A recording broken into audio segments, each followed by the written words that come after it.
અરે ભાઈ પેલા રિક્ષા વાળા કોઈ ઉભા નથી રહેતા ને મારે આમ આગળ જવું થોડે ખુદ બિહાર તો જવું ભાઈ 200 રૂપિયા થાય ભાઈ કાંઈ વાંધો ને 200 આપી દે ભાઈ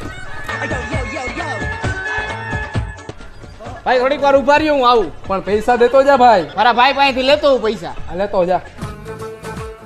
બોલો ને ભાઈ પેલા 2 ચોકલેટ ના પેકેટ આપી દો ને ડેરી મિલ્ક ના ભાઈ હું લઈ જાઉં મારો ભાઈ જો બેઠો ને એમડા આવીને પૈસા આપે હો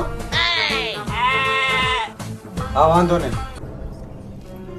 ભાઈ મારે ઘરે થોડું કામ એમ મહેમાન આવ્યા ચોકલેટ દેવા જવાનું બરોબર પણ પૈસા મારા ભાઈ પાસે લઈ લેજો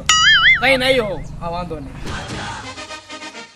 ભાઈ મારા પૈસા ભાઈ તમારા ત્યાં 800 રૂપિયા 800 રૂપિયા ને 200 રૂપિયા તમે કોણ? હું એક્ટિવા વાળો તો હું દુકાન વાળો. તો એ કોણ હતું